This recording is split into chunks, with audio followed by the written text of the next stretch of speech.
Katog yun to, ituyo to nako. Bahala sila diya. Pero tama man, kung maingon ang katong suwat, itong statement from the DILG, nga tama man, disturbing man gyud akong gipang-ingon, ug vulgar man gyud. Sa una gubot ang Davao. So, natay mayor kani adto, nahimong presidente nato. Stricto kaayo ni siya. Grabe gyud ka stricto. Grabe gyud ka stricto gyud kaayo. So, ang plataporma ana niya wa gyud na nausab.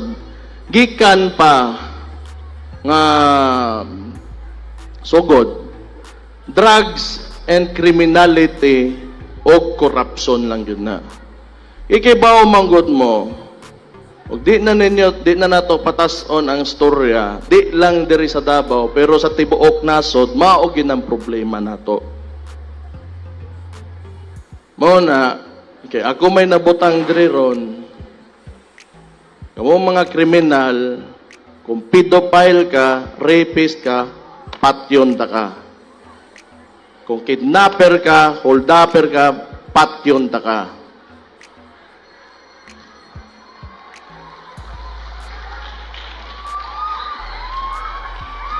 Kung corrupt ka, o naka sa gobyerno, kalabanon gyud ta ka. Paning ka. Pero kung medyo okay ra ka, posposan lang ta ka, badlongon lang ka. Uway lang imong katapat diha, bunalan ta ka.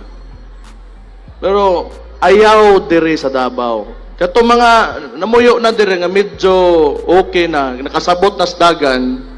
Kaning mga bagong tubo, kining mga gasod dire para mangitag nahimo man gud ni karon, ginatawag nato kani adto ang tao moadtog Manila makipagsapalaran. Kay sa ilahang mga probinsya walay trabaho, lisod ang kinabuhi, mo na mga to og Manila. Kini man Davao tungod sa iyang progreso, daghan sagol man kita dire. Like I said, sagol kita tanan dire. Everyone is welcome.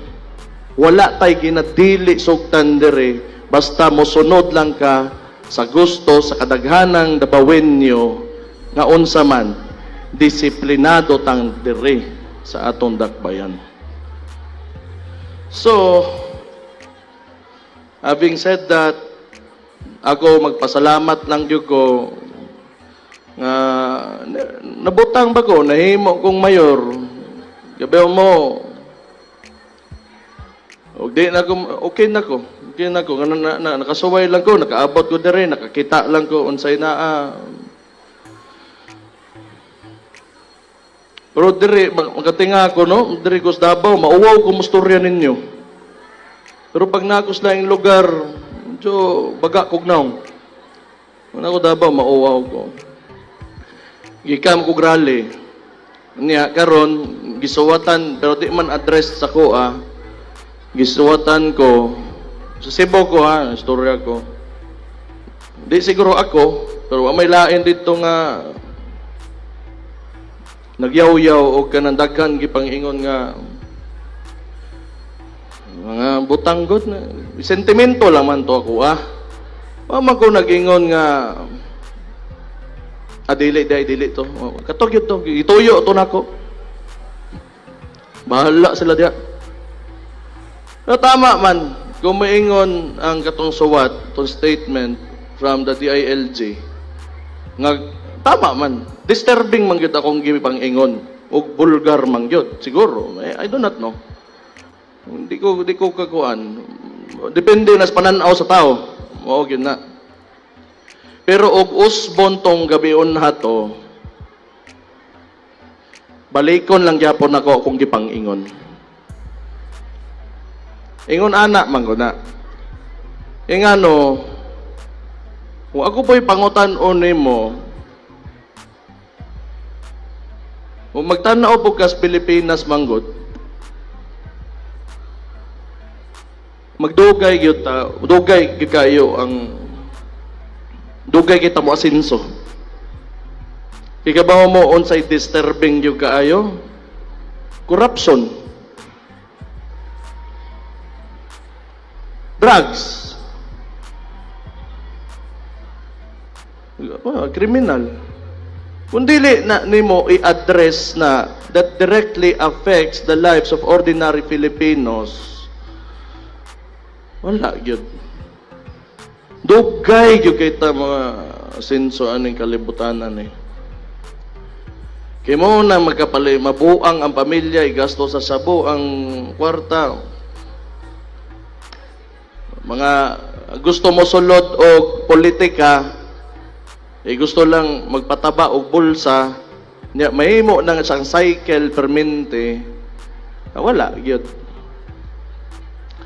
Ang permente nga naa sa taas sa society kato pag yung mga selfish ang motive. So wala, pangit. Muna pangutan-on ko nimo tama man, vulgar man gyud ko. Mo ko nag-ingon nga buutan ko. Kanus am ko ingon ana. Sige lang, okay ra. Humana man pag og istorya. Ana ko'y laing istorya. Pagkahuman ato ang adlaw to. So di gyud nako usbon ako mga statements. Di po nako usbon akong baruganan. Kay tungod lang gisita ko ninyo. Bahala mo. Tanggalon ko ninyo sa trabaho. Okay ra nako. Daghan pa ko kuan. Gusto i-date mga kuan.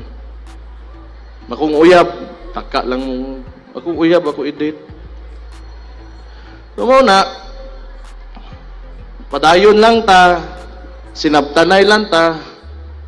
Oh, maningkamot lang, kayot lang ta kada adlaw. Total gabayad mog tax. Gabayad mo buwis, siguradoon nako nga way manghilabot ng anang kwartahan na nya tinabangay lang ta perme na ay gobyerno nga andam perme mo serbisyo ninyo, duulan ninyo ang mga taga-gobyerno ug sa mga kamo dia kanang nirespeto sa kuha nga ako'y mayor ninyo karon. Salamat kay sa inyo ha. Naalam man po ko dire kay tungod lang po man pod ninyo. Di na lang man pod kamo ako serbisyoan. Di na lang ko. Kapoy kay ni, tinuod lang. Samot na ron. Samot na ron nga medyo unstable ang political climate sa ato ang nasod. Medyo sa pero noon natural man na. Wa man koy di man ko pwede mo reklamo kay gisuot ko man ang trabahoan eh. Pero ang ato ang akong pangadji lang gyud nga kung unsa man tanan natong ginahimo ug tanan natong mga paningkamot maabot mapadong sa kaayuhan gyud. Naalang ko dire inyohang sulugoon, trabaho lang ko hantod sa taman sa kaya nako. Taman sa kaya sa kapasidad nako nga mayor ko og maura. Pag natay kontra criminal drugs sabay-sabay ta dungan ta nga mosokol ana pero patyon ko lang na imong kaguol ana. Maura na maayong gabi sa inyong tanan. God bless you all og happy araw ng Davao ninyo.